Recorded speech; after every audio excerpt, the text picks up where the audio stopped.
Boa noite a todos. Aqui é Nazaré Moraes, presidente da ONG ELAN, Educação e Legislação Animal, iniciando mais uma de nossas lives. E hoje com um tema bastante interessante: ser mãe. Qual a participação da mãe na formação social dos filhos? Hoje nós vamos conversar com Michele Góes. Michele é mãe, Michele quis ser mãe sempre, e Michele tem toda uma consciência com relação à participação social. Então, estou aguardando Michele convidar, entrar para participar da nossa live. Todos vocês estão convidados. Quem quiser já pode ir entrando, começando a assistir. Estou aguardando o Michele mandar o convite para que eu possa aceitar. Michele, está me ouvindo bem?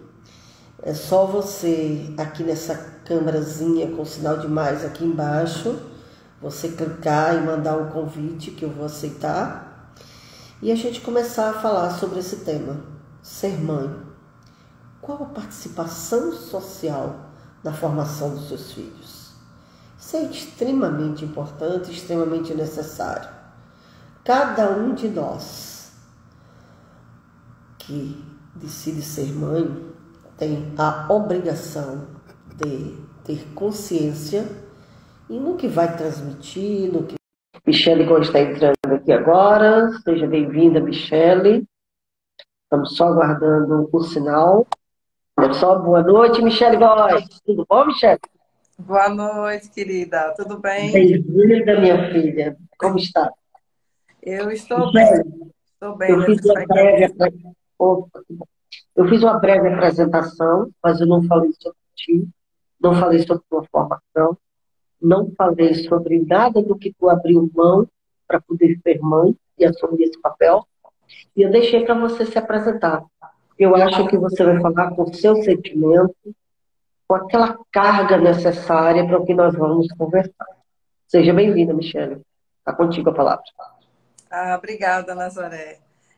Uma boa noite a todos, né? Eu sou Michele, sou mãe, estou publicitária em nossa empresa Mídia Digital. Eu faço questão de destacar isso porque a maternidade para mim é muito importante. E fico muito feliz que Nazaré tenha feito esse convite, que nasceu, essa ideia de fazer a live, nasceu de um bate-papo sobre maternidade aqui no escritório. Então, eu espero que esse nosso momento, nosso bate-papo seja tão produtivo como foi naquela tarde, né, Nazaré?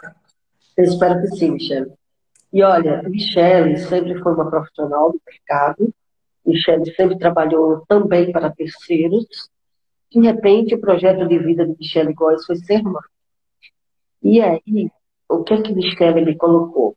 Os temores, as angústias, os desesperos que uma mãe, mesmo sabendo o que faz, os medos que ela sente. Fala um pouco sobre isso, Michele. Nazaré, você falou bem.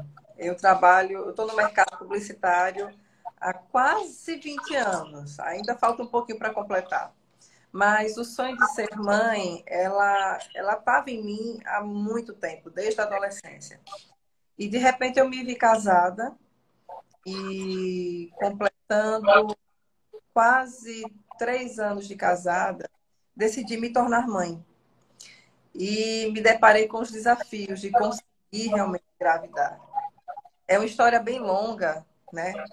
Para eu poder detalhar os detalhes dessa história, mas para encurtar, eu esperei por 10 anos para conseguir gerar a vida da minha primeira filha. E quando isso aconteceu, eu percebi o quanto eu estava pronta para ser mãe. O desejo da maternidade é algo que não dá para explicar. É natural da mulher, né, Nazaré? É É. natural. Então, quando isso acontece, diante de todos os desafios que eu tive que enfrentar ao longo dos 10 anos, eu percebi que tudo valeu a pena. E que ela aconteceu no dia que eu decidi ser mãe. Aí você vai me dizer, mas Michele, você decidiu, você já não queria ser mãe logo desde o início? mas houve uma mudança de chave na minha cabeça sobre a palavra decisão. Eu precisei mudar a rota, eu precisei mudar profissional, eu precisei mudar uma série de situações para que eu pudesse alcançar o meu objetivo. E deu certo. Mas eu acho que isso é assunto para outra live. Também é. Mas, Michele, quando você decidiu ser mãe, uma coisa que a gente se conhece há muitos anos e algo que me impressionou muito, que foi eu te conhecer a profissional, e aí quando você se decidiu ser mãe, você com o mesmo afinco que você sempre teve como profissional, você teve como mãe. Sim. Você assumiu isso de uma maneira gritante. E você abriu mão do que foi necessário, do que é necessário para assumir seu papel de mãe. Tanto que até esta live, quando a gente decidiu falar sobre a responsabilidade social da criação dos filhos por parte da mãe, você preferiu que antes colocasse ser mãe. Isso. E aí, antes de tudo, você é ser mãe. E aí, agora vem o desdobramento disso.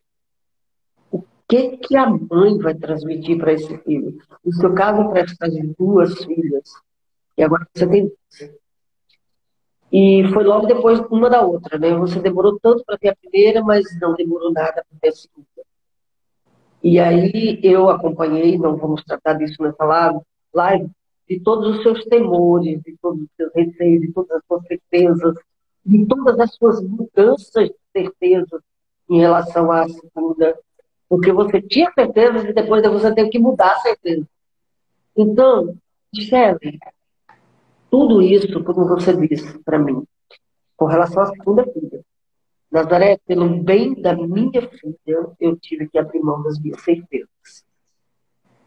Então, eu quero que você fale um pouco sobre isso, não preciso entrar em detalhes, mas você, essa mudança de atitude pelo bem da filha.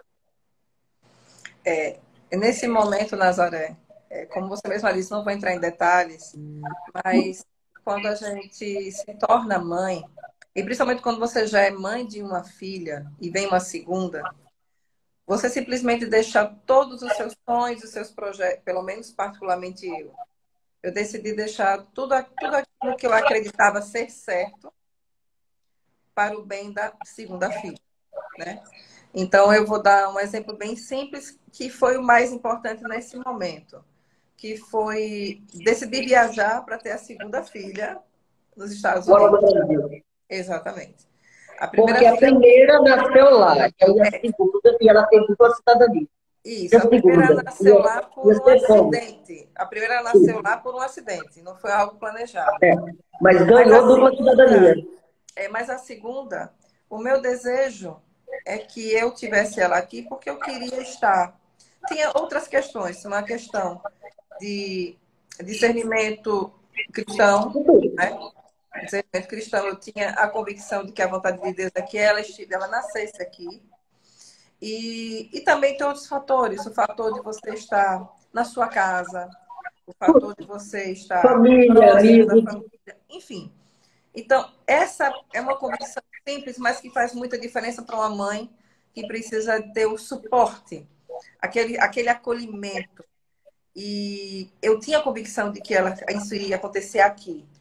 Mas, para o bem da minha segunda filha, pensando no que uma no futuro teria e a outra não, os benefícios e opções que uma teria, a outra não iria ter. Então, Para não colocando ficar isso. uma em benefício e a outra em detrimento. Exatamente.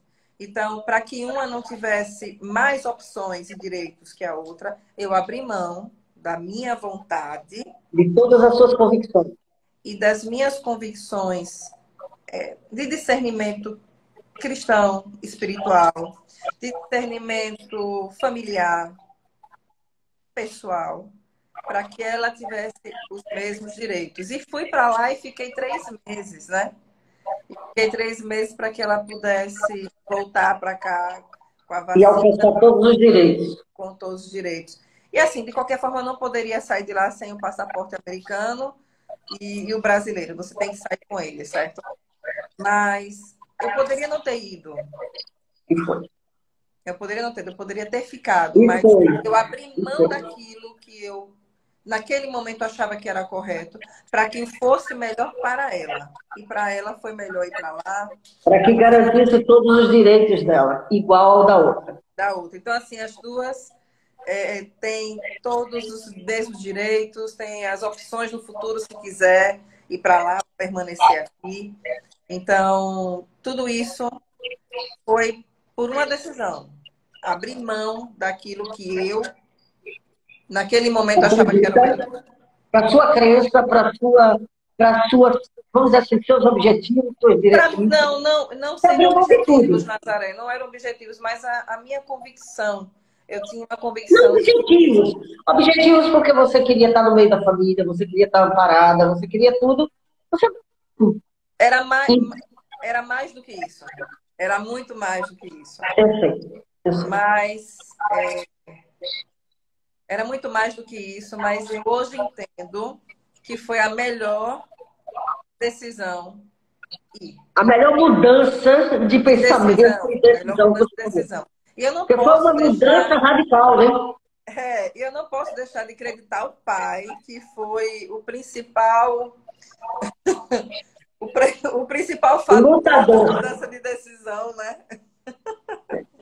Porque, afinal de contas, no fim, ele tinha razão, né? E, obviamente, ele sempre pensou no melhor para as meninas. E, no fim, foi o que aconteceu. Mas, voltando para o início da pergunta, sobre o que você abre mão. É impressionante que, quando você abre mão de algo, você tem uma... A reação é a dor. É a dor. Tudo aquilo que você abre mão, você sente dor. Você sente a dor pessoal, emocional, você sente a dor física, você sente a dor física porque aquilo que lhe incomoda lhe faz mal, mas você entende que vale a pena passar por esse processo. O fim desse processo, ele é gratificante. Porque engraçado, Michele, que não é só o fim do processo que é gratificante. Todo o processo, além da dor que você citou, tem as incertezas e tem os medos.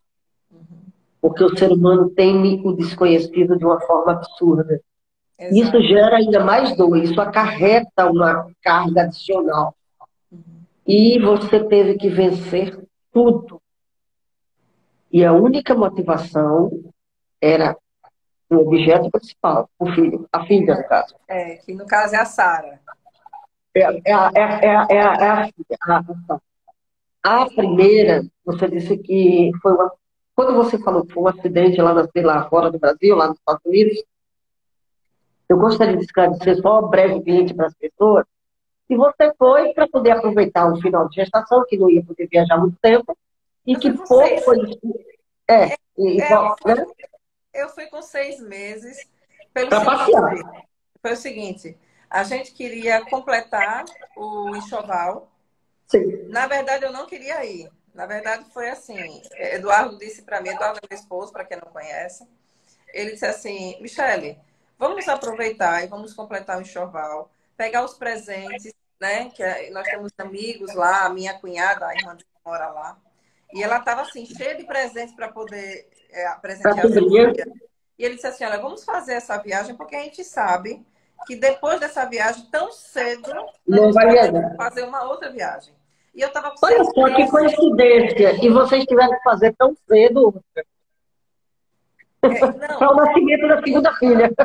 Pois é. E aí, eu assim, fui com 6 meses e lá, quando eu retornei, eu comecei a ter contrações. E por conta disso, eu fui impedida, fui orientada e pedida para não pegar um avião por conta do risco de sofrer. Uma perda do bebê, ou risco até para a sua vida e do bebê. Não, para poder entrar em trabalho de parto durante o voo. Então, do avião. Aí, nesse momento, mais uma vez, entre a minha vontade e para o bem da minha filha, eu tive que ficar. Mas aí eu vou fazer só mais uma inserção, Michele. Porque essa primeira filha, com esse nascimento, digamos que acidental lá, eu chamaria acidental, que não estava programado, ela nasceu no único lugar do planeta Terra que ela poderia nascer. Porque ela nasceu com uma característica física, onde lá era o único local que estava sendo estudado um manejo, um procedimento para corrigir a característica física dela no momento do nascimento, sem precisar esperar no futuro de uma cirurgia, de uma coisa mais dolorosa, mais complexa.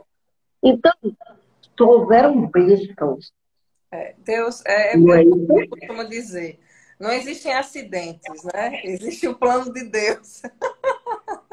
Deus tinha um plano e ele eu Operou. costumo dizer uma frase que é muito egoísta, mas eu digo assim, Deus, Jesus me ama demais. Porque Sofia, é como você falou, o procedimento que Sofia precisou fazer nas orelhinhas lá foi um procedimento experimental, sim, de muito Único, sucesso, único no planeta. de muito sucesso, porque hoje as pessoas olham a orelhinha dela e não faz nem ideia da história. E sim, se eu viesse para Aracaju, se eu tivesse tido ela aqui em Aracaju, ela precisaria de um procedimento cirúrgico na hora que nascesse ou um pouco depois. E outro Mas mais adiante, lá aconteceu sem precisar ter nenhum tipo de trauma, cirurgia, sem nenhum tipo de cirurgia, cirurgia de corte. nada. Tudo foi muito. Ah, Deus é maravilhoso. Ele fez. Ele pegou um profissional, ele é professor PhD em cirurgia plástica. E Doutor, não operou fisicamente. não operou, ele usou um molde, colocou na orelhinha dela e deixou lá por 30, 45 dias para que a orelhinha dela ficasse normal. Eu não Remodelar. esqueço o nome dele, Nazaré. O nome dele é Alperovitch. Doutor Alperovitch. Ele é Pois é, PhD. na realidade, você e Eduardo fizeram a orelha de Vitória e ele Fez simplesmente em remodelou confiança. ela. Exato. Foi a obra-prima do Alperovitch. Pois é. Michele, dentro disso, eu acho que já ficou claro para todos que estão assistindo a nossa live o nível de mãe que você é. E a partir de agora, eu quero que você me converse e conte para todos o porquê dessa live. Porque eu assisti você numa angústia muito grande, como mãe, com medo de não estar sendo suficiente, satisfatória, sobre aquele momento e o que você tem feito por tuas filhas, que eu sei exatamente o que é, e que mesmo assim você ainda tem medo, Michele. Eu acho que o desafio que eu estou vivendo hoje, Nazaré, é um desafio que a maioria das mães com crianças que estão na primeira infância enfrentam, né? Principalmente as mães que são profissionais, que precisam se dividir entre o trabalho e a maternidade. E eu costumo dizer o seguinte, que quando nasce uma mãe, nasce a culpa. No seu caso, você disse que não se enquadra bem, mas eu acredito que na maioria sim, porque hoje em dia, aqui para nós, hoje em dia não tem tanta gente a fim de ser mãe. Agora, Não. aquelas que realmente querem ser mães, elas se cobram diariamente se o papel que elas decidiram assumir estão sendo feitos com excelência. Perfeito, ninguém vai fazer. Nunca. Mas eu acho que tudo que a gente faz, por mais que a gente se esforce, a gente sempre acha que poderia ter feito um pouco melhor, um pouquinho a mais.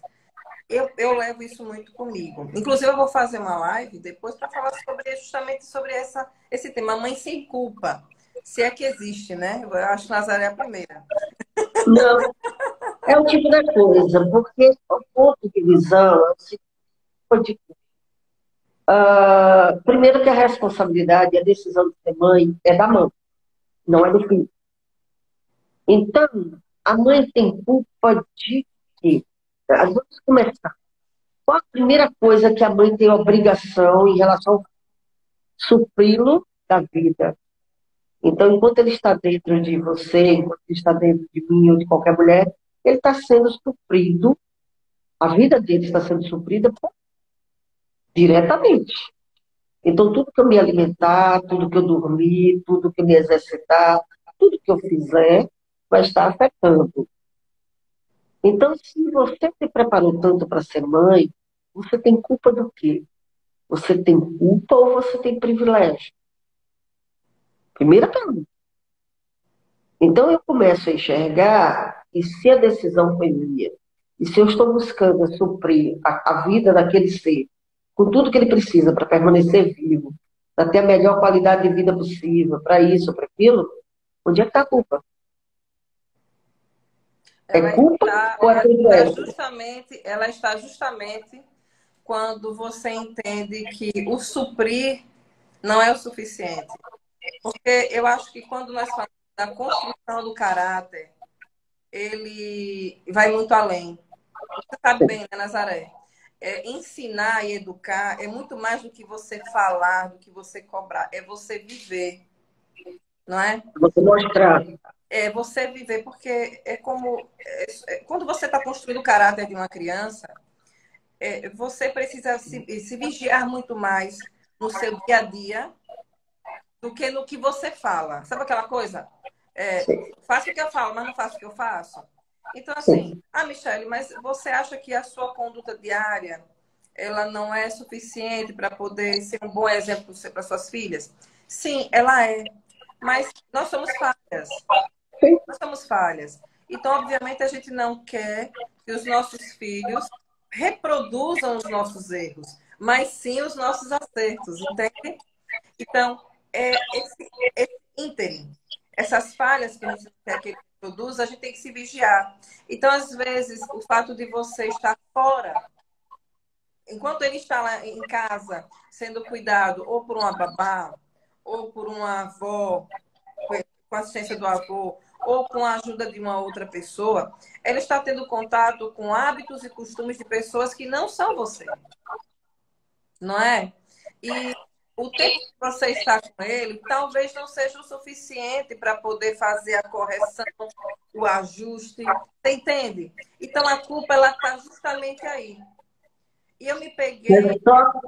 Só que aí entra aquela outra parte, que em algum momento você pode desaparecer da vida, ou em Sim, algum momento esse é um ser risco. É um risco. Mas a vai culpa estar não fora deixa de de existir por você causa dessa possibilidade. e tem Entende? que saber se virar, entendeu? Então Então, eu tenho por isso que que eu digo, dosar isso para não virar uma redoma, né? A mãe não pode ser a redoma. pode ser super protetora, não pode Não, ser. não, Mas, não pode. mas é isso que eu digo. A culpa, ela vem, a culpa, ela vai de acordo com o dia a dia que você lida com seus filhos. Por exemplo, no início, eu ficava integral com minhas filhas, mas eu precisei voltar para o escritório. Então, a partir Sim. do momento, eu estou dividindo o ambiente que minhas filhas estão vivendo. Aí você vai dizer, mas as suas filhas ficam com babás? Não, minhas filhas, graças a Deus, eu tenho minha mãe para me ajudar. E elas estão tendo a criação com alguns ajustes que eu tive. E para mim foi uma escola excelente, tá? E suas filhas estão tendo um pai muito presente e que Sim, também lhe ajuda muito. sim, não Isso eu posso deixar acompanho, de eu dar sei esse disso. crédito. Eu não poderia deixar desse crédito, porque eu acompanho, eu já vi suas filhas no escritório, tipo assim, Isso, e eu sei tudo, né? isso. Só que nesse aspecto. Aí o que acontece, Michele? Não é toda mãe que tem essa oportunidade, não é toda mãe que tem a família próxima, não é toda mãe E que nem ainda tem toda, uma mãe. e nem toda mãe tem essa preocupação. Engraçado. É, Engraçado, não é? Eu vou dar um é. exemplo que me deixou surpresa essa semana. É sobre um relato de uma mãe que era mãe tempo integral. Ela não tinha outras atividades externas. Ela vivia para os filhos e ainda assim ela sentia culpa. Entende? Que ela ainda Foi acha. o motivo da gente fazer a live, lembra? E Pois pra gente então, conversar sobre isso. pois Como é então. que ela, mãe tempo integral, tudo, e mesmo assim ela sentia essa culpa? E aí, a pergunta é, qual a responsabilidade, qual o papel desta mãe ou de qualquer outra na formação social desse filho? Porque agora nós não vamos mais falar da relação mãe-filho só, mas sim do que esta mãe, com todo esse sofrimento, com toda essa preocupação, em que ela está pensando e como que ela está preparando esse filho para viver em sociedade. E Exato. agora? Bom, eu vou falar por mim. Eu ainda vou Sim. falar por mim, né? Eu estou enfrentando o desafio nesse momento, porque você sabe que a formação do caráter de qualquer pessoa, ela começa na primeira infância. E Sofia está na primeira infância, 3 anos e 7 meses. E é como eu falei, o nosso dia a dia fala muito mais do que as nossas palavras, né? Principalmente no que diz respeito às virtudes, àquilo que a criança entende como o certo, o que é errado, o que é positivo, o que é negativo, a maneira como a gente se apresenta para outras pessoas, como a gente trata as outras pessoas. Então, esse momento que eu estou vivendo, eu tenho a maior preocupação de ensinar para a Sofia sobre respeito. Respeito. Mas é só respeitar a mamãe, respeitar o papai, o vovô, a vovó. Não. É você respeitar as pessoas que estão à sua volta. E saber quem é uma pessoa que você pode confiar ou não. Pessoas estranhas você respeita, mas você confia? Não. Então, eu estou vivendo esse desafio nesse momento. Sofia começou a ir para a escola esse ano. Ela começou a ter contato com pessoas que ela não conhecia, Uhum. que ela está sob a responsabilidade dessas pessoas. E aí, como é que ela se comporta com essas pessoas? Não é? Então, esse momento que eu estou vivendo é o momento em que eu sento com Sofia e pergunto: como foi seu dia, Sofia? O que teve de bom na escola hoje? Quem foi para a escola? Com quem você conversou? E a partir desse diálogo, eu começo a mostrar para ela quem é amigo, quem ela deve respeitar como autoridade, quem ela não deve aceitar um puxãozinho, um empurrãozinho, como você deve se comportar, qual é o posicionamento que deve As invasões de privacidade, de limites. usar. Então, esse é o momento que eu estou vivenciando e que posso lhe dizer, é desafiador, porque a maneira que você comunica isso para a criança vai refletir no comportamento dela dentro da sala. E a pergunta é: será que você está fazendo direito? Será que ela realmente está absorvendo aquilo que realmente é positivo para se comportar nesse ambiente em que eu não estou presente? Ela Será que vai ter a respeita. reação certa? Oi? Será que vai ter a reação correta? Exatamente. Então, assim, eu entendo que como a principal, o pai e a mãe, são os principais responsáveis pela formatação, né? Pela formação de caráter dessa criança, eu entendo que é fundamental que a sua participação seja efetiva. Muitos pais e mães delegam essa responsabilidade para a escola, né? E, Infelizmente.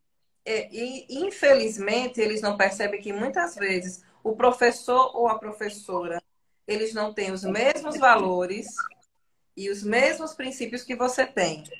E as mesmas reações naquela, digamos assim, naquela carga necessária para aquele momento e para cada situação. É, ainda mais do que isso, os valores. Os valores, não é? Porque assim, nós como somos responsáveis por essa formação, nós entendemos o que é importante dentro dos valores e princípios que nós acreditamos ter. Vou dar um exemplo bem simples. Nós somos cristãos. Aí seus filhos estão numa escola que não entende isso como verdade. E aí, como é que a criança fica nessa situação? Ela fica perdida. Ela fica perdida, não é verdade? E obviamente que essa criança, em algum momento da vida dela, ela vai decidir no que ela acredita. Mas para você, pai, em que ela vive nesse ambiente com você, você acaba definindo quais são os princípios e valores dessa criança nesse momento. E depois a vida, ela vai conduzir e vai decidir aquilo que ela acredita que seja verdade. Mas dentro do ambiente da primeira infância, em que nós somos responsáveis, nós temos que estar vigilantes sobre isso que nós acreditamos. princípios e valores. Michel, você está falando exatamente de algo que eu vou querer introduzir aquilo com o que eu trabalho, que é o respeito à vida, seja ela de quem for. E eu passei por essa situação há alguns longos anos atrás, de um relato de uma professora, onde ela me procurou para me dizer e me consultar algumas coisas sobre um aluno de cerca de 3 anos que teria amarrado um gato e tocado fogo nesse gato vivo. E eu fiquei apavorada. Eu fiquei realmente apavorada. Então, eu fiz algumas perguntas a ela e ela não soube me responder. Eu perguntei se a criança se gabou disso ou se a criança foi flagrada fazendo isso. Ela não sabia a resposta. E a resposta a isso aí era fundamental para a gente saber até o que e gravidade a gente estava tratando. A piromania é um dos traços da psicopatia, ou seja, toca fogo. O gato é uma figura considerada sáfica, sedutora e consegue se livrar das coisas com certa facilidade. Então, o psicopata utiliza como se eu consigo fazer com esse, eu consigo fazer com qualquer um. Porque, além dele ser safo e não conseguir se safar, ele é sedutor e não conseguiu gerar empatia. Não conseguiu se livrar daquilo de forma nenhuma. Michele, se aquela criança se gabou aos 10 anos, aquela criança já estará com seus modos operantes e com sua psicopatia tão avançada e provavelmente já vai estar fazendo ou com irmãos menores, ou com primos, ou com vizinhos, enfim. E se ele foi flagrado, ele vai mudar o modus operandi. Então, por que que eu tratei desse assunto? Porque tu tá cheia de medos e eu não quero te assombrar, pelo contrário, eu quero mostrar a relevância para todos desta mãe que se preocupa tanto, e tem tantos medos, e tem tantas atuações. Sabe aquilo que você diz que quando chega da escola, e por enquanto é só a escola, mas vai chegar de outros ambientes também, e que simplesmente você vai ter que perguntar como foi, de uma forma delicada, de uma forma gentil, para não gerar na criança o medo de me contar. Uhum. Porque você tem que Engraçado. ser, Vou fazer só você uma tem que ser observação. acúmplice, A você minha tem que ser mãe, partícipe. a minha mãe é uma escola para mim nesse sentido. A minha mãe, durante toda a minha vida, da infância, a juventude, a adolescência, até a fase adulta, a minha mãe sempre conversou comigo de uma maneira que ela nunca me prendeu. Ela me ouvia. E depois de um determinado tempo, ela conversava comigo de uma maneira bem sábia. Fazendo você raciocinar. Exatamente. Então, esse é um grande exemplo de como você criar intimidade com seus filhos. Intimidade. Para que eles possam falar de forma aberta, sem julgamentos naquele primeiro momento, para depois ele receber a correção. Então, eu citei esse exemplo, que é um caso gravíssimo, certo? E que normalmente mães não estão preparadas psicologicamente para ser mãe de uma pessoa com uma alteração psíquica tão grave, Uhum. certo? Mas, quando você gera um filho, esse filho pode ter alteração física, mental, enfim, pode vir de várias maneiras. Eu vi um estudo, Nazaré, um estudo numa universidade no Canadá, onde esse cientista, né, esse estudioso, psicólogo, se eu não me engano, ele acompanhou justamente duas situações. Dois gêmeos, né? Gêmeos do mesmo óvulo e gêmeos de óvulos distintos. Diferente. e ele percebeu que a característica da agressividade, ela tem um fator, 50% dele pode ser um fator genético também, 50%. Então, além do fator de convivência, o fator de ambiente, ainda existe o fator genético que pesa bastante. Mas, Sim. Michele, quando você fala isso, você está dizendo que você pesquisou, que você buscou entender. Hoje, a internet é um instrumento democrático, está disponível para todos. Mas quantos tiveram a boa vontade de pesquisar, buscar entender e se preparar para lidar com esses fatores? exato. E agressividade não quer dizer o fator do desvio psicológico que envolve o psicopata. Tá? Não. Agressividade. Isso ainda é uma outra nuance que Não quer dizer nem caráter, não quer dizer nem caráter, não tem nada a ver. exato.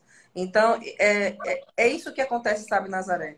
Hoje em dia, as mães, elas decidem ser mães, mas elas não entendem a responsabilidade que é Gigante.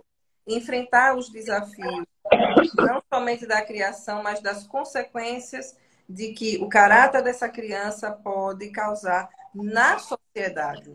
Porque você está formando Ou cidadão. benefícios ou prejuízos. Oi? Dependendo desse caráter, a forma de desenvolver pode causar ou benefícios ou prejuízos na família e na sociedade. Exatamente.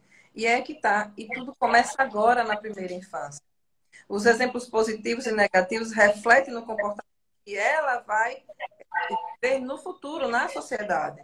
Então, quem você está? Você está formando um cidadão e ele precisa contribuir com o crescimento da sociedade. E como é que tudo começa? Dentro de casa. Engraçado. Todo mundo está vivendo a sua vida de forma egoísta, independente, e se esquece que a responsabilidade é sua. Exato. Agora, uma coisa, Michele. O resultado oriundo de toda essa preocupação, de toda essa dedicação da mãe, ou do pai, e ou da família, não significa que esse filho vai dar um exemplo extremamente satisfatório para todos. Não. E ainda tem, agora vamos trabalhar com essa incógnita, porque você pode se esforçar, pode fazer tudo, e o resultado sair exatamente o oposto para aquilo que você tanto se programou. E aí, a culpa vai ser de quem? Eu vou citar um exemplo na minha pele. Eu não me casei com uma pessoa com dificuldades locomotoras. Não estou falando de caráter, estou falando de dificuldade física. E eu tive um filho com dificuldades locomotoras. E eu me senti muito culpada por isso. E eu corri atrás para corrigir essa dificuldade locomotora. Veja que a culpa, em algum momento, É, ela aparece, não é? é. E aí eu me dediquei muito a ponto. Engraçado, só eu que me senti com essa culpa, viu? Porque só eu corri tanto atrás. E no final eu me dediquei tanto que 10 dias depois do meu filho operado, eu assisti ele tirar os pontos das pernas do meu filho, eu tive um AVC isquêmico. E eu fiquei com deficiência, mudança na face. Tanto que se vocês observarem, vocês vão ver algumas diferenças aí. E eu tive várias complicações. Tive alteração de fala, tive problemas locomotores, tive uma série de consequências. Fiquei uma semana hospitalizada. Gente, essa história de culpa, essa história de responsabilidade, ela só acomete quem é responsável. Uhum. Ela só acomete quem realmente eu vou fazer e vou assumir, venha o que vier, aconteça o que acontecer. E isso voltando ao assunto que eu citei, que foi a questão dos animais, que é com que eu trabalho, e sabendo que o estudo científico do FBI, que mais de 80% de quem comete crimes contra pessoas primeiro praticou seus modos operantes em animais. Então a gente sabe que uma das primeiras formas, ou a primeira forma de desrespeitar a vida, de não ter empatia, de descumprir a ordem divina de amor ao próximo como a si mesmo, Do respeito à vida. é o respeito à vida, é a dos mais vulneráveis. É o E entre laboratório os grupos, psicopata, não é? não só da psicopatia, mas O laboratório também, psicopata são os não é animais. só da psicopatia, não, é também do crime, é também da insensibilidade, é de outras coisas. E a gente aprende que simplesmente se você consegue ter respeito por um animal, você vai ter respeito por uma outra criança, você vai ter respeito por uma mulher, Para um você idoso. vai ter respeito por um idoso, você vai ter respeito por uma pessoa que mora na rua, por aqueles grupos que demonstram vulnerabilidade e que você se acha todo poderoso e acha que pode atingir e fazer o que quiser. Então, quando você respeita a vida de um simples animal, você consegue, em decorrência, respeitar todas as outras formas de vida. Isso tem trabalho científico, isso tem estudo que comprova, tarará, tarará. Dentro dessa formação toda tua, que eu sei que você sempre teve animal, eu sei que você está com um animal bem bonzinho na casa de seus pais, que eu conheci ele há 10 anos atrás lá, e ele agora já é um vovozinho. O nome dele é Júnior, mas ele de Júnior não tem nada. Tá, Fred? É vovô, bisavô e É outras coisas. 14 anos. 14 Exato. É um senhorzinho. E aí, o que que acontece, Michele? Você criando filhas pequenas no meio de um local que tem que ter o respeito por um senhor. Porque ele é um cachorro? É. Mas ele é um vovô, ele é um senhorzinho. E aí, isso é uma oportunidade tanto para suas filhas aprenderem a lidar com idosos. Você tem pais que já estão bem mais velhos que você, podem precisar. O próprio pai delas também já não é uma criança, porque eu chamo ele brincando de pai vô. Meu Deus, ele vai me matar por isso. Então, Michele, me fala o que tu tem feito e como que tu tem aproveitado o fato de Júnior ser um idoso. Júnior é o cachorro, viu, pessoal? Para essa formação das tuas filhas no tocante ao respeito à vida e ao amor ao próximo como a si mesmo. Uhum. Nazaré, é, é muito, não vou dizer que é muito simples, mas para nós que vivenciamos a causa animal, logo você começou, né? Então, para a gente não é algo, não é essa é uma área que não é um desafio. Por quê? Porque Sofia, ela tem acompanhado como é que a gente lida com eles. Engraçado que Sofia hoje, quando chega em casa, a primeira preocupação dela, quando a gente sai daqui de Aracaju, vai para nossa casa lá, né? A primeira preocupação dela é se os bichinhos estão com água, se tem comida, se estão dentro de casa, se o lugar que eles dormem está limpinho, está arrumadinho. Então, eu acho que o principal fator para a gente poder ensinar para a criança o respeito com os animais, que vai refletir para qualquer pessoa, é como você lida com eles, o cuidado que você tem com eles. Na casa da minha mãe, Júnior não é um cachorro. Júnior é uma figura da família. Júnior é o filho, É um membro da é meu família. irmão. Júnior é meu irmão mais velho, pra você ter uma ideia.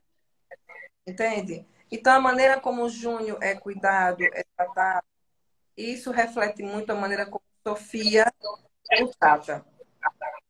Eu chamo o Júnior de bebezão, para você ter uma ideia. Sofia chama de bebezão. Então, assim, eu acho que a maneira mais prática de você poder ensinar para uma criança o respeito daquela vida é como você trata ele.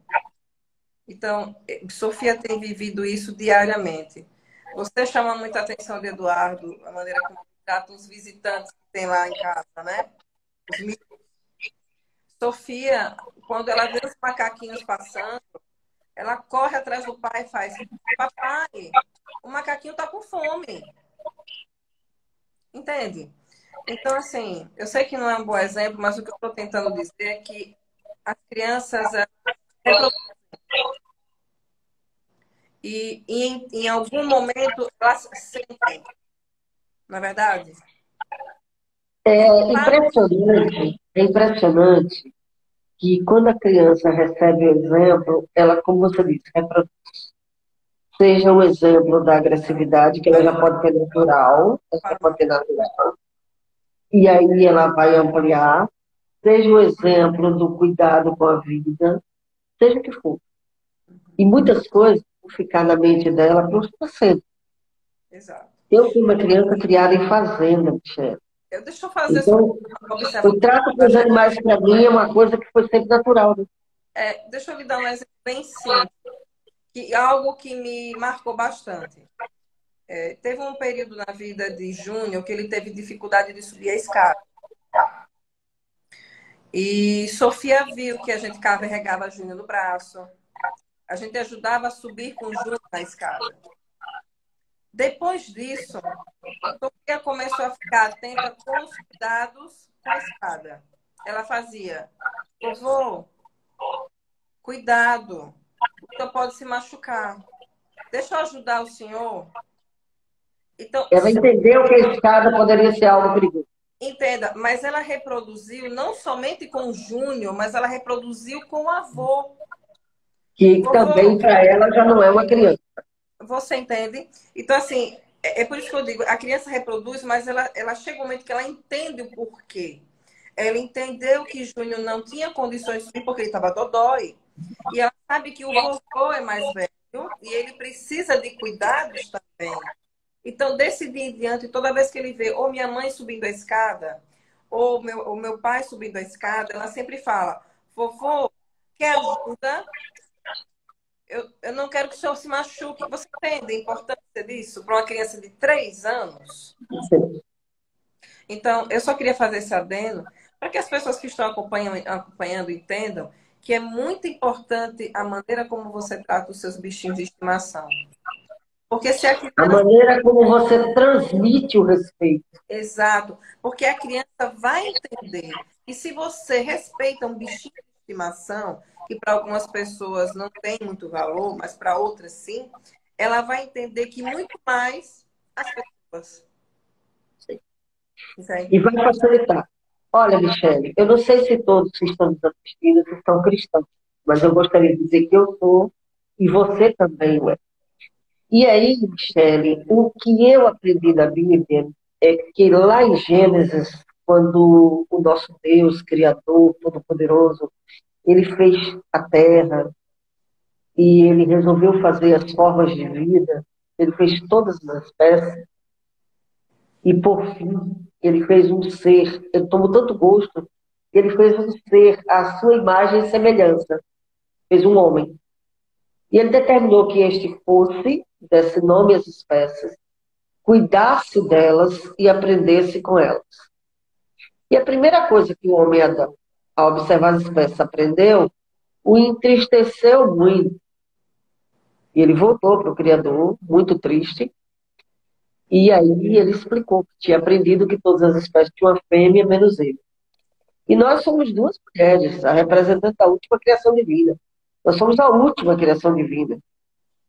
E a gente está falando aqui da importância de ensinar a uma criança a respeitar todas as formas de vida, até porque a mulher, na sociedade, ela é vista como um ser vulnerável, um ser frágil. E gostam de querer desrespeitar. Todos esquecem que são filhos de uma mulher, porque ainda não foi inventada chocadeira humana, e gostam de querer desrespeitar a figura da mulher. Só que ao fazer isso, eles estão simplesmente desrespeitando a figura da própria mãe, da companheira, da irmã, da filha. E isso precisa ser mudado, Michele. Isso precisa ser modificado. E eu entendo, Michele, que uma das formas de modificar isso São as pessoas aprendendo a respeitar a vida de cada animal. Porque os animais, eles ensinam lições fantásticas para os humanos. Eu vou citar o exemplo de uma espécie que o humano tentou aprender, mas não conseguiu. Existe uma espécie, entre todos, do reino animal, que ele, uma vez por ano, essa espécie, uma vez por ano, ele vai até o cemitério e lá identifica as ossadas, identifica onde estão seus antepassados e ensina a sua prole a identificar e respeitar a memória dos antepassados. E só faz isso uma vez por ano, uma vez a cada ano, rigorosa. E nós duas estávamos conversando e você não sabia qual era essa espécie, assim, não sabia o nome que se dá à fêmea dessa espécie. E a gente estava conversando um pouco sobre isso, não foi? E aí, essa espécie, dentro de. Deixa eu ver, hoje é terça-feira, dia primeiro. Amanhã vai ser o dia de finados. O ser humano não aprendeu a fazer isso. Porque diz o ser humano que amanhã é o dia de finados. Mas quantos já foram até o cemitério mostrar para sua prole simplesmente os seus antepassados e o respeito à memória? Então não é a espécie humana quem faz isso uma vez por ano. A única espécie que rigorosamente faz isso são os elefantes. E a fêmea mais velha, engraçado, a fêmea, né, Michelle? É quem tem a responsabilidade de conduzir a manada na grande jornada, porque ela atravessa toda uma África, tudo, onde estiver, ela atravessa para ir até o cemitério, estar lá. Os filhotes que nascem durante a jornada, muitas vezes chegam com dias, horas de nascida, e aí as fêmeas se dedicam a pegar os ossos delicadamente com a trompa e dar para o filhote com a trombinha dele, cheirar, identificar a ossada e aprender, porque vai que aquele bebê que está ali, daqui a alguns longos anos, vai ser a fêmea mais velha da manada e vai ter que fazer esse trabalho. Então os bebês, desde a hora que nascem. Bem, gente, o elefante ensina a respeitar seus antepassados. O gato ensina a promover saneamento básico, cavando e enterrando suas fezes e sua urina. E o ser humano conseguiu aprender alguma coisa com os animais, obedecendo aquela ordem divina de ir, dar nome às fezes, cuidar delas e aprender com elas. Eu acho que o ser humano tem uma dificuldade de aprender muito grande, mesmo informando ser um ser pensante.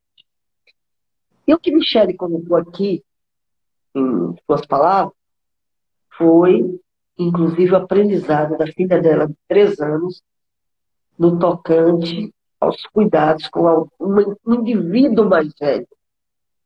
Porque vendo vocês cuidarem do cachorro, do Júnior, que está um senhorzinho de 14 anos, ela aprendeu que uma escada de levar você até um andar superior pode ser perigoso para um ser que tem mais idade. Mas não é só isso que ela tem que aprender, ou que ela tem por aprender, no tocante com os animais. E você, Eduardo, Michele, tem proporcionado às suas filhas o convívio com animais desde o momento zero da vida. Você é uma pessoa altamente alérgica. Você hoje, por todos os motivos, não tem tempo de fazer aquele cuidado semanal de dar banho nos gatos, para que eles não desencadeiem crises em você. E você faz a opção de não se importar com suas crises, mas que suas filhas tenham convívio com os gatos. E eu acompanho isso, eu assisto isso. Então, essa história de dizer que tem alergia a gato, isso é mito. O gato, na realidade, ele bem higienizado, ele vai ajudar o alérgeno a ganhar resistência aos fatores. Ou o alérgico a ganhar resistência aos fatores alérgicos. E aí, Michele, dentro desse contexto inteiro que você me conta, Sofia se preocupa se os gatos estão limpos, se os gatos estão alimentados, se os gatos têm água. Isso para sair de casa, sabendo que vai voltar no final da tarde. Para sair e quando volta. Então, para sair e para voltar, né? Isso. E aí o que acontece, Michele?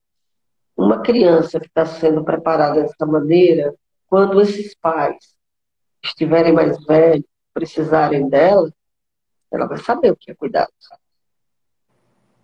Ela vai saber, vai ter acessibilidade e empatia para suprir as necessidades desses seres mais velhos. Michele, dentro desse contexto inteiro, de tudo que nós falamos aqui, deu para segurar, deu para entender, deu para modificar algumas coisas dentro daqueles temores que você estava. No dia que eu estava com você, que gerou a gente estar aqui nessa live, deu para modificar alguma coisa e você enxergar de outro, por outro prisma? Enfim, melhorou alguma coisa ou continua da mesma maneira? Eu considero, Nazaré, que a gente sempre vai ter que conviver com esse Os medo, medos. né? A gente nunca vai ficar sem o medo. A gente precisa aprender a conviver com o medo e entender que ele faz parte do processo, porque na construção do caráter de uma criança, ao longo do tempo ele vai ser moldado pelos ambientes que ela vai viver, com os tipos de pessoas que ela vai ter que aprender a viver. E temos aquela convicção de que aquilo que a gente semeou na vida dela vai florescer. Vai florescer. E vai aparecer em momentos inesperados. Vai aparecer nos momentos que eu acredito que sejam nos momentos ideais. Que na hora de uma decisão ou na hora de uma dúvida, os Numa valores, hora crucial, numa hora crucial. os nossos valores, os valores e os princípios que a gente semeou na vida dela, vai ser o fiel da balança para que ela possa tomar a decisão mais adequada, Assertiva. assertiva, seja na postura dela em um ambiente, seja ela para decidir algo na sua vida pessoal ou que possa interferir na vida de alguém. Enfim, eu acredito que o medo a gente nunca vai deixar de ter. Nunca. Mas que a gente tem a convicção de que aquilo que a gente realmente semeou vai surtir efeito na vida dela em algum momento e que a gente não esqueça que o papel de construir esse caráter é nosso. É do pai, da mãe, é da família que está inserida. E Porque a criança é um ser em formação e a decisão de chegar dele vir ao mundo não foi dele. não entendi, desculpa, não ouvi. A criança é um ser em formação e a decisão dele estar no mundo não foi dele, foi sua. Exatamente, a responsabilidade é sua. E você tem que trazer para si esse compromisso de que você que tem que ensinar para essa criança todos esses princípios. E na Bíblia diz, Nazaré, que nós temos que trabalhar com a criança dia após dia, no levantar e no deitar, caminhar, incansavelmente, insistentemente, porque a responsabilidade é nossa, é nossa. Então, Se a decisão foi sua, a responsabilidade também se será. é sua. A, Então, do, a da criança, agora, o resultado adquirido nem sempre é aquilo para que os pais se programaram. sim, Então, mas aí entra um mas, detalhe. mas aí, quando não é o programado, é que o pai precisa ter uma consciência muito grande de que não foi por culpa dele. Não, ele Foi precisa por ter uma causa das convicção. escolhas. Precisa ter uma convicção. Sabe qual é? É o livre-arbítrio. Aí você tem que entender, já extrapolou a sua, vamos dizer assim, a sua obrigação, a sua responsabilidade, e que o outro já começou a ter vida própria, e que as decisões do outro, que responde por elas, é ele. Mas Mas até então é você. mas que o pai e a mãe não sejam omissos Não. sobre a sua responsabilidade. Eu acredito muito que essa missão, sabe, Nazaré, ela deve ser encarada com muita seriedade. Muita seriedade. eu percebo muito o quanto você fala do caráter dos seus filhos. Você fala muito do caráter deles. E eu percebo muito que quando você fala disso, tem muito do que você plantou neles. Na realidade, quando eu falo, eu estou falando do que eu transmiti, Michele. Não, eu acho que você transmitiu. Mas Eu estou falando do que eu transmiti. O que eles utilizam, como que eles agem e quem eles são depois disso, e depois que estão longe de mim, não tem mais como é que eu vou dizer, meu domínio, como é que eu vou dizer, fala minha mais do que, interferência direta. fala mais do que eles são do que o que você fez. Então, Porque a mãe faz porque tem necessidade. não, porque tem A mãe obrigação. faz porque aquilo é necessário. Agora, o resultado extrapola o controle dela. Uhum. Entendeu? Olha, Michele, eu tenho assistido você ser mãe, eu tenho assistido você transmitir valores, eu acompanhei essa sua decisão, que eu sei o quão cara foi. Se você ia ter sua filha no Brasil, a segunda filha ou não. Eu vi o que você abriu mão, mas pelo bem dela, porque a primeira, como a gente falou no início da live, foi um acidente na lá, mas não foi um acidente, foi pelo contrário, foi uma programação divina para que ela tivesse um presente. Inclusive, Nazaré, eu sou muito grata a Deus pela vida da minha cunhada Sônia, porque ela foi figura, a figura da família que foi o que me deu o acolhimento, né?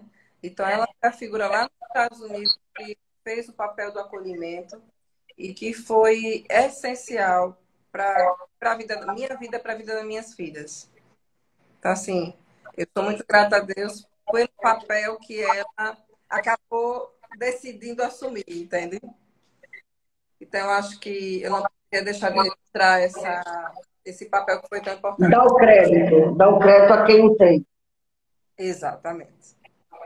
Bem, Michele, eu acho que nosso tempo aí já está expirado, tá? Não tem seis, estou sem relógio aqui. Já são Já, 8h30. então, expirou. Eu calculei, porque eu sou boa de cálculo de tempo, mas O eu imaginei Instagram, que o Instagram tá de bem com a gente. ia tentar.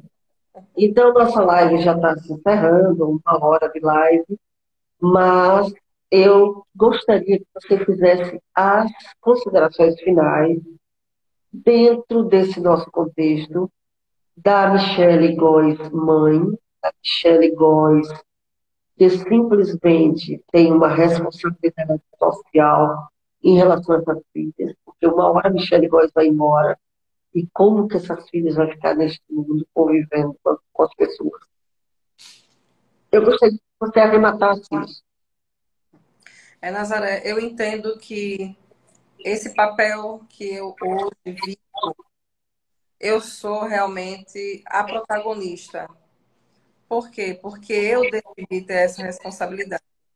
Então, eu espero que as mães que passaram por essa live tenham a compreensão e entendimento que a responsabilidade é nossa como mães, o compromisso é nosso e que nós não devemos ser omissas no papel de transmitir para a vida dessas crianças, na sua construção de caráter, os princípios e os valores que você considera importantes, porque para mim, alguns princípios são importantes, para você talvez não tanto, para outras nenhum, mas que elas entendam que sejam qualquer, que sejam os princípios e os valores. É você que tem que representar na vida dessas crianças, você é que tem que cobrar e delas aquilo que você tem ensinado dia após dia, mas acima de tudo, que você viva o que você vive.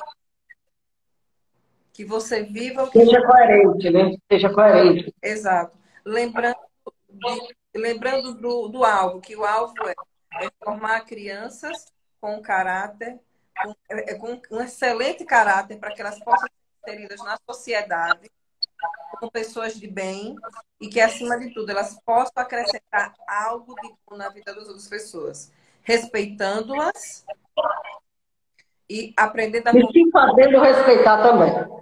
Exatamente. Então, eu acredito que seja isso, Nazaré.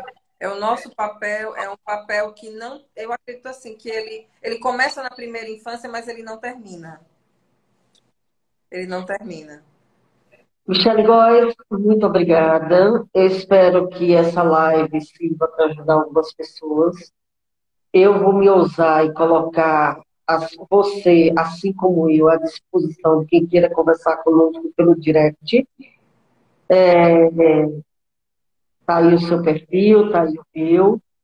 Nós estamos à disposição de quem queira conversar conosco pelo direct. E essa live vai ficar publicada. Muito obrigada.